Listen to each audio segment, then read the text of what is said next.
Okay, here's where we are today. I've got the, I finished installing the perch, I love that word, perch, for the radiator, core support, whatever you want to call it. You can see how it's made. I just got a couple, I just used some 1x and some 2x4s to reinforce it and attach it to the front of the stand. I measured this out so that the idea being when the radiator is installed, it should be the high point. In other words, in order for it to purge air, this outlet here has got to be just below the inlet to the radiator. That way all the air works its way out, doesn't get trapped in like a bubble of some kind. I hope it came out on the camera. Here's the radiator I'm planning on using.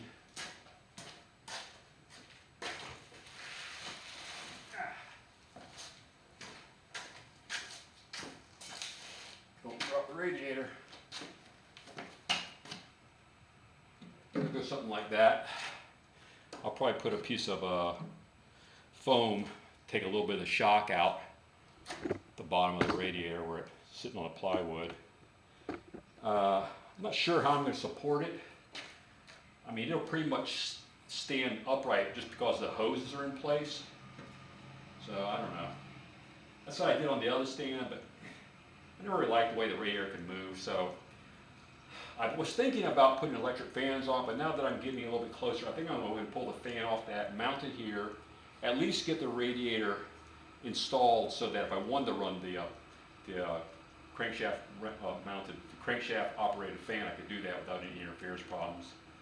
And then I'll build some kind of a support system that will basically cradle the radiator a little bit more securely.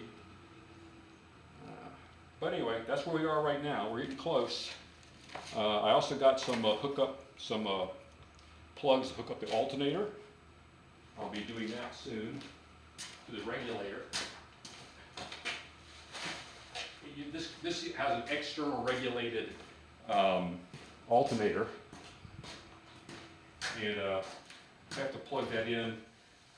I got this little pigtail at a junkyard, which happens to be great because now I can wire this up for a direct fitment into the stock regulator, which I'll steal off of that test stand.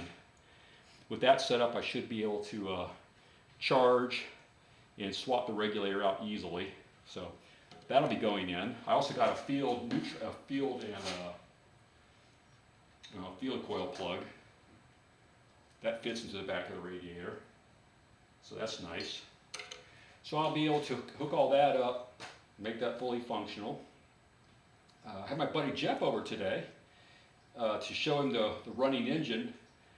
You know, that was pretty exciting. He has a turbo engine as well. We were talking about what it takes to get these things working.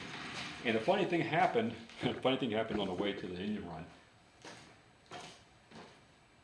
What happened was I cranked the engine up and it ran great. You know, it starts right up, you know, fantastic.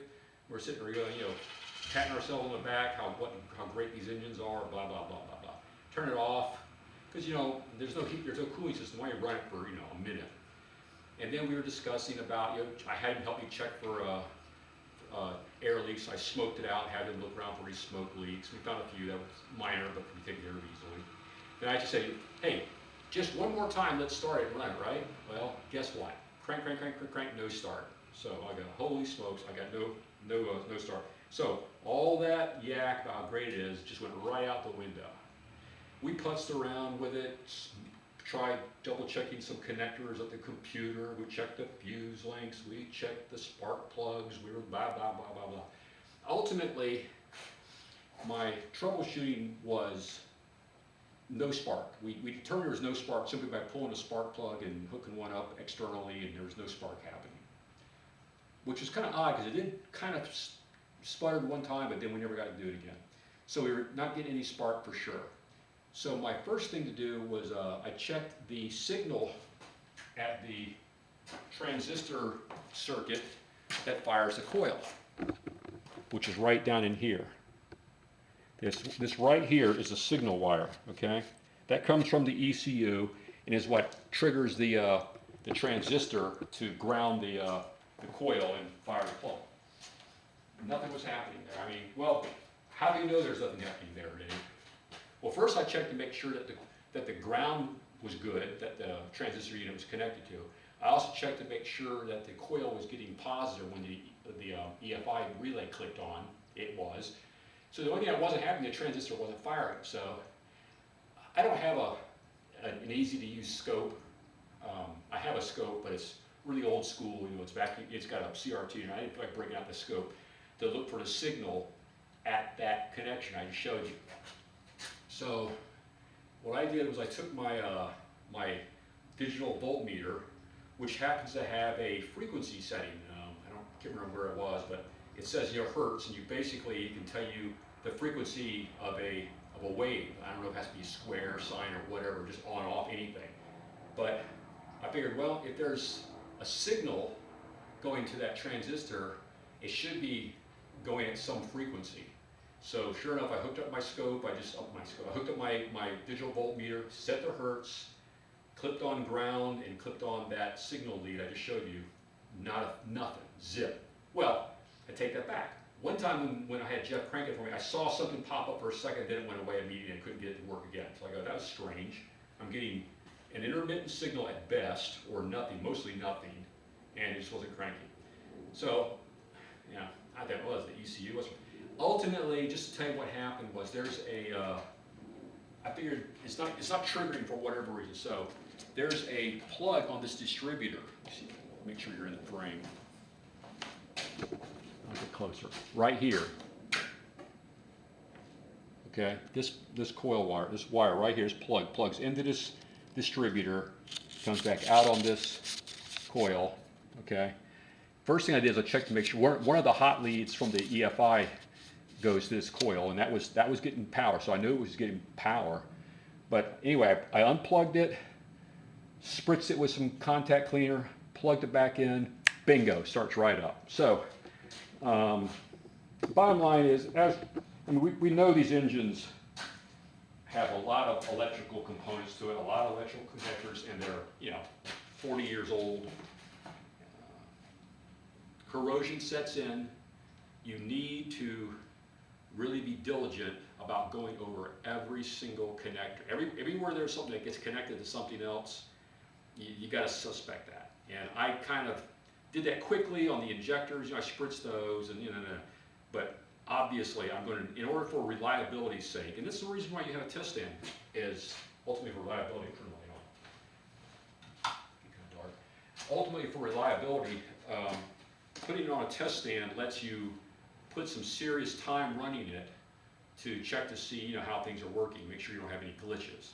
So I'm glad I did that. But anyway, I'm going to have to go over every single connector. First of all, evaluate it for, can it be rejuvenated by simply deoxing and spray and type whatever. If the connector's too far gone or broken, the housing that holds the pins are broken, that'll have to be replaced. Like a lot of these fuel injectors, they're making contact, but I wouldn't trust it, So probably end up replacing at least a few of them, if not every single one of those, with a brand new connector, that will greatly enhance that reliability. Little things like maybe the knock sensor, all those things have to be looked. In other words, every single electrical connector, you need to at least deox it and evaluate it to see if it's okay. I didn't do that. I was kind of caught off guard by it, and it threw me for a little bit of a loop, but we're all good. It starts great now. I'm not going to start now because I don't have the fuel tank hooked up, but it's running really well. So now with the radiator perch built, I've got to run down and get myself some hoses, some water hoses to hook up the rad, figure out a better way to secure that rad. I'm not sure what I'm going to do there. Decide about the fan issue. I'll probably just put the fan on. That's the easiest solution. I don't have to worry about electrical fans. I was kind of worried about doing that because of safety issue. I don't really like being around a spinning fan, but what the heck, I never hurt myself on that one, so just don't be stupid. And that's it. Oh, I did put a vacuum gauge on it. It's pulling about 20 inches of mercury, which is great. It's a very good vacuum. I could never get it to read any pressure by goosing the engine. I'm assuming the turbo is spooling fine. It's just that when the engine's not being asked to produce any real power, then there's not enough exhaust pressure to spin that turbine up and build any boost. I mean, remember, these engines were not designed like modern turbos with lots of boost. I mean, the max boost is supposed to be about 7 psi. That's half a bar. You know, most engines, I think current ones are going at least, you know, full bar. But anyway, it was the engines of this era. The turbo wasn't designed to be super high performance. It was designed to give you a nice kick without having to change the engine up to a bigger engine or having a brand new engine come out. So if it boosted 50 horsepower, that was great, you know. And they're also designed for drivability. So there won't be the blow-off valve, you know, whoosh, whoosh noise, all that kind of nonsense. This thing sounds and runs exactly like a stock, normally aspirated engine, except it's got a little bit more torque and a little more horsepower because of the turbo. And that's all it was supposed to be. It wasn't supposed to be some, you know, killer engine putting out 300 horsepower over base 150. Okay? Let's just get that straight. So anyway, and that's okay with me. I'm not looking to put out 250, 300 horsepower in that little car. It was never designed for that kind of power. I don't want to start having, I don't have to go start reinforcing the body. I don't want to have to worry about upgrading the brakes and all that kind of stuff. I'm trying to keep it a nice boost, get me up to the top of Pikes Peak without running out of steam air. And if it can do all that, I'll be a happy camper. And also, I really, really, really am into max reliability. So that's one of the reasons why I'm trying to go with the stock system. Is it was no doubt designed for max reliability. These, you know, Nissan back in the day would not have put out a product that can only go 100,000 miles. All right, their stuff back in the day, 200, 300, 400,000 miles, no problem. And the turbo would have been in the same ballpark. You know, at least 250,000 miles on a turbo if you change the oil regularly. So anyway, that's my thoughts on it. I just want to share that with you and show you the progress we're making on the radiator. Probably by the end of the week, I'll have everything put together, and we'll do another test run with coolant in it, and you know, put some more time on it and do our thing. I'm hoping, my buddy Jeff, we discussed this some. He has a turbo engine. He has some components, so he's probably going to bring some stuff over, and I think it'd be fun to swap out the computer. I mean, one of the issues with these things is you have a lot of these, you know, parts that make it all work, but how do you know if they work, right? How do you know if the parts are good?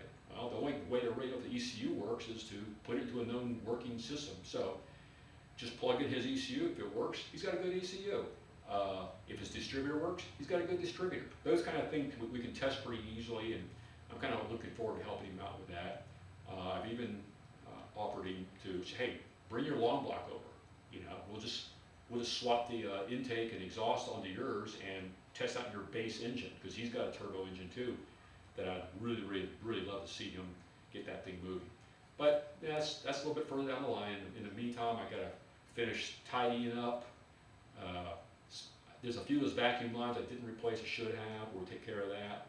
But you know, I'm very pleased, very happy with the progress of it. I think it's running great. I just want to get some time on it. I want to get it to full operating temperature. I want to be able to check the base timing. I haven't done that yet. Apparently it's adjustable, but I haven't even looked at it yet. I'd like to see how the knock sensor works. I'd like to see the O2 sensor oscillating somewhat, so I know that it's doing its thing. So we got lots of tests, lots of fun stuff coming. Anyway, that's all for now. Thanks for watching. Bye.